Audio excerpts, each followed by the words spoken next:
Cherise Nicole with Coco Fab TV. We caught up with the legendary Miss Mary J. Blige, who spoke to us about her new film, Black Nativity, her new Christmas album, and what it was like to overcome obstacles and learn to love herself. Okay, so I am here with Mary J. Blige. I don't even know if she needs an introduction because she is so much of a boss and so fantastic that you can just walk into a room and people just bow down. Wow. My God. My God. Thank you. So congratulations on this film. Thank you so much. What made you want to say yes to this? I guess the character, it was fun. I needed to do something fun and light and angelic. I really needed it at that time when it came. I was like, I'm gonna do this. I need this right now. And just being, the angel, like it was like dressing up, playing dress up. Yes. And the wings were like really like wings. And the hair was fun. I was like, it's gonna be fun wearing the hair. I just wore what, they told me to wear, and it was fun. Well, I thought that was a little Mary J style because you are notorious for changing your look and That wasn't my style. That's what Casey wanted. I just, because I would never be running around with a platinum afro wig. That's not what I'm going to do. But that was for the angel. I'm not. And everyone was like, oh my God, you see Mary's new hair? Because, people get the pictures when you were on 125th Street shooting a film. yeah, because everybody was about to start getting platinum afros. Everybody follows you. Yes. Stop. Don't do that. Everybody was on the blogs like, well, I guess it's the new look because Mary's doing it. No. Yeah, so talk about a little bit about, so your character is obviously an angel. So I would like to know, who was the angel in your life?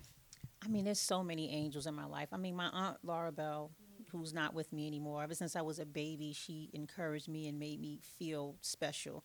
And just several women, that came through my life and that are still my friends in this music business, So there's a lot of angels actually. Would you say that your music and doing music and being a singer saved your life? Yes. I mean, the gift God gave me to sing when I realized I had a gift when I was 7 years old was the thing that, it wasn't like I'm going to be a singer, but it was what I love to do that made me, who I am. I can't, I guess it would be an angel. Yeah. Wow, I love that. It's so important for people to realize, and you're such an inspiration to so many people. A lot of people can say that your music saved their life because your honesty in your music really makes people relate to you and feel like if Mary can come out of the darkness and get over and overcome things, then so can I. Right. I mean, there's so many stories. Like, you saved my life. I mean, like calls from people that are getting ready to commit suicide and they heard my song on the radio and they stopped. It's a huge responsibility when you get calls like, things that happen like that. So, in order to play this role, I had to remember those things, to be so, to try to be angelic, although it was fun, you still have to create the aura of an angel.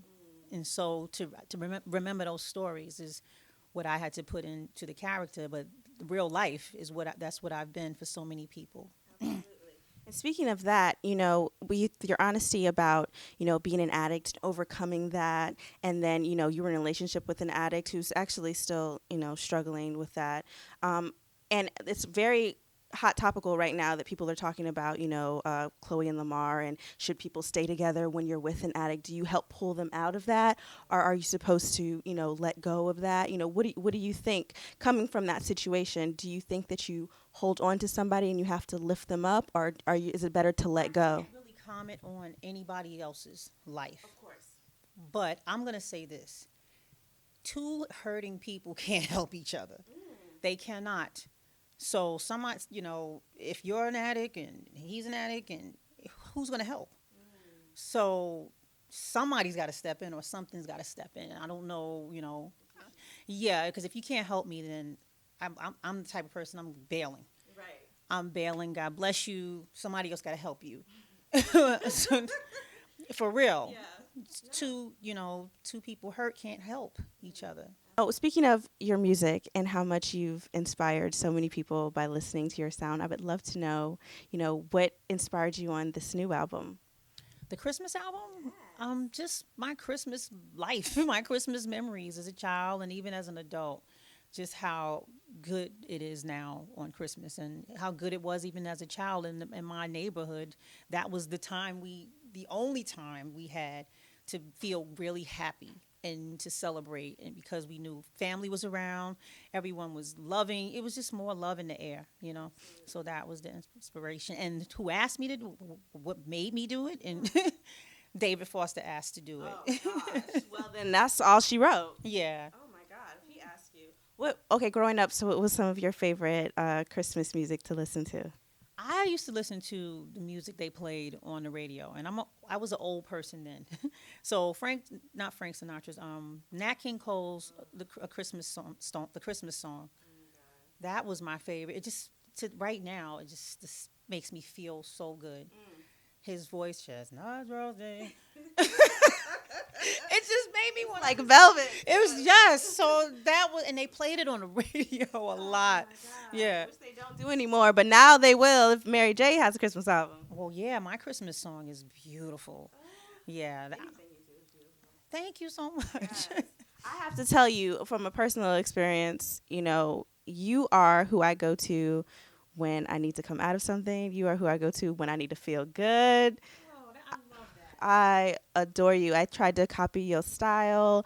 I had the ponytail and I had the ponytail and the real love and the combat boots. We grew up together. Together, Yeah. right? Yes, Yeah. absolutely. This is exciting for me. I'm trying to be excited for everyone that's watching. That's like, she's getting to sit with Mary. That's Mary.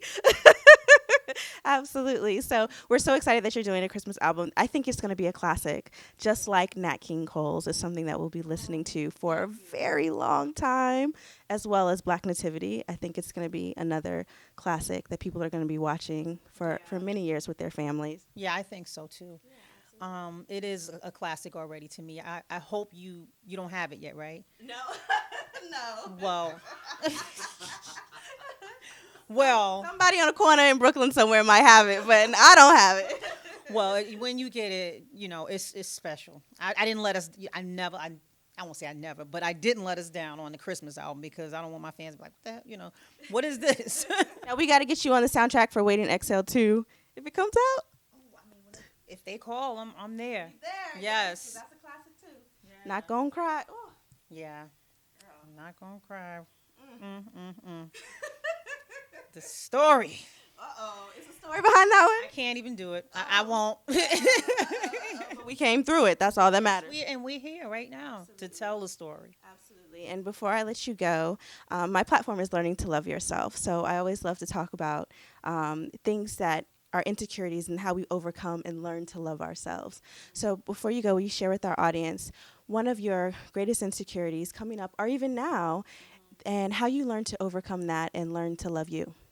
I had to learn how to, I guess, trust my gut, like trust what I know to be right, not right, but just not waver, know who I am, know what I want, know it, and not waver in that, and be secure in that, and I still struggle with it, but I'm I'm really, I can't be moved. You can't really move me because that all comes with loving myself. And I'm like my best buddy. I like hanging out with me. I've accepted everything about me, good, bad, whatever it is. And that's why that's why no one can tell me anything negative about myself. Now, there's room for, fixing myself if need be, because I don't think I'm perfect and everything is great. But because I know myself and I know the good about myself and the bad about myself, I know what I need to check. So that's it. So it was really about that self-love thing that I keep getting tested in. Absolutely. I think so many of us go through that, and that's why we relate to you, because we look at you and we say, man, if Mary can be Mary, then I can do anything, because you are remarkable. Thank you so much. I mean, just know that in those trials is where you find out what you're made of.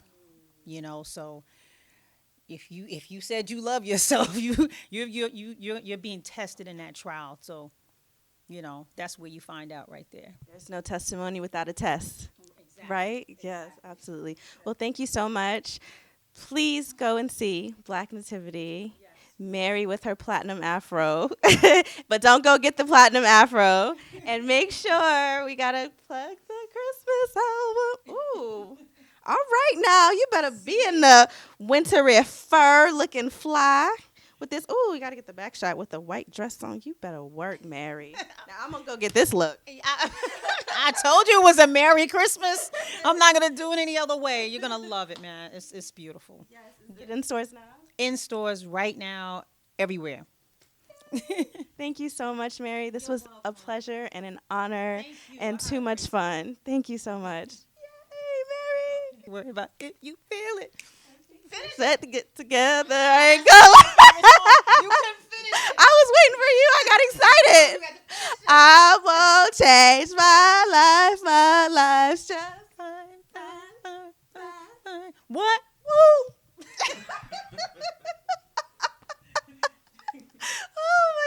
Oh my gosh. This has been so much fun. This is probably like the highlight of my entire life. It's so early. It's so early in the morning.